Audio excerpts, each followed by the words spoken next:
how to destroy weak thoughts, how to get your brain and your mind on your side and on your team. Because I feel like growing up, I definitely feel when you go through uncomfortable situations, just as a human, when a human goes through uncomfortable situations, it's very normal to be scared of an outcome, or be scared of failure, or to look silly, or to be embarrassed, or whatever that situation may uphold for you. Especially when you haven't experienced things before when you're young. When you're a teenager and you first like a girl and everything, and you're a bit scared that you're gonna fuck it up, and you're a bit scared that you might say the wrong thing, or she might not like you anymore, she might not even like you in the first place. So it's kind of like, it's basically when you're going through the stages of experiencing things for the first time, and you're experiencing these negative thoughts of you don't feel that you're good enough, or you don't feel like you're good looking enough or attractive enough, or you don't think that you're capable of doing more than you are. So those kind of thoughts are 100% normal, and it comes from a place of inexperience of obtaining something positive. So what I mean by that is, when you stack up little wins in your life, it's way easier to back yourself in that area that you before felt negative in. I'll tell you a story. When I was younger, I had a crush on a girl at my primary school, and I liked this girl for like 5 years of my schooling, a long time, the same girl. And the reason I liked this girl or whatever was obviously because it was my first time experiencing those kind of emotions, or those kind of hitting puberty and feeling that attraction towards women and stuff. So I liked the same girl for a long time. And there was a few different situations where I'd asked her out on a date, or asked her out to be my girlfriend or whatever, and I got denied like 3 or 4 different times throughout a 5-year span. So I tried again at one point, tried again another point, tried again another point, and all just fucking failed. And eventually I grew up and got older and everything, and just kind of, it was embarrassing in the moment, and it was a tough experience, and felt like it was the end of the world and everything when I was experiencing those embarrassing moments. But it's kind of like, you know, you kind of feel like in those moments that you're like, oh, maybe I'm not good enough, you know, type of thing. But it's kind of just your learning stages, and also you learn what not to do next time, and there's always room for improvement. So like when I was younger and everything, I wasn't as developed as I am now. So I wasn't as well spoken as I am now. I'm not as confident as I am now. I wasn't as good looking as I am now. I'm not as mature as I am now than I was back then, you know what I mean? So it's all just a growing stage, and basically the advice is like, you need to experience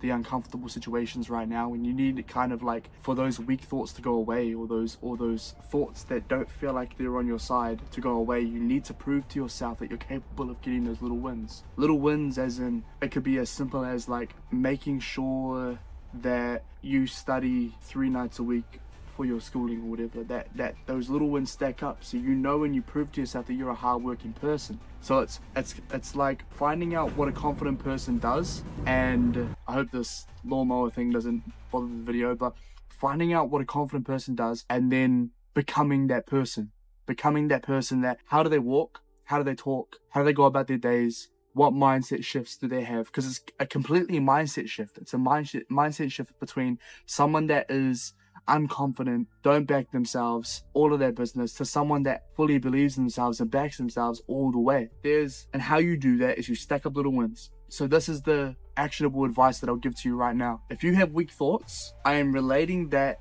to the evidence that you lack to have. So to get rid of negative thoughts, you have to then prove to yourself that you're capable of doing more, which means you stack little wins. Little wins meaning that whatever a bigger action is, you break it down to the simple, most first step, and you can prove to yourself you do that first step over and over again. Okay, so let's relate that to talking to girls, for example. If you are scared of talking to girls and trying to build up the courage to even approach in the first place, the smallest and easiest thing that you need to find out of that equation is, for example, let's say that this can be silly, but asking your female teacher a question about the subject that you're learning. Asking, because teachers are way more approachable, because you're meant to ask questions. You're meant to approach and put your hand up about a question. So it should be easier to do that. And then that can build your courage up against talking to women, talking to females and stuff. If you treat your girl classmates and everything like a friend, if you just be genuine, if you just be nice, if you treat them like one of your friends, then it's going to be easier to be able to talk to them, because you're not going to put so much pressure on it.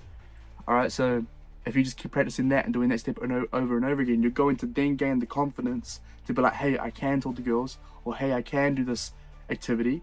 And then over time, you then stack up proof for you to destroy those weak thoughts, for you to then gain the strong thoughts and the confident thoughts where you go, hey, I want to talk to this girl and I'm going to fucking do it. You know why? Because you've done it in a little minuscule way over here. So in any area that you feel weak in, start stacking some proof for yourself, and then those weak thoughts should minimize and you should be able to strengthen those strong thoughts, because everybody has voices in their head.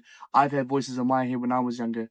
It was a lack of experience, a lack of proof for myself. And then eventually I started to get frustrated and started to experiment and try new things. And that's what it's about. You have to experiment and try new things. Try different mindsets, try different perspectives, try different habits, try different ways of going about your life until you figure out what works for you. And until you find out what that thing is that's going to work for you in that area that you feel you're weak in, you continuously try again, you fall over, you get back, you try again, you get embarrassed, someone laughs at you, you get up, you try again, and you do that, and then it starts clicking, because once you then know what you need to do for yourself to improve in that area of your life, it starts to become a snowball effect, and it's going to fall into other areas of your life too.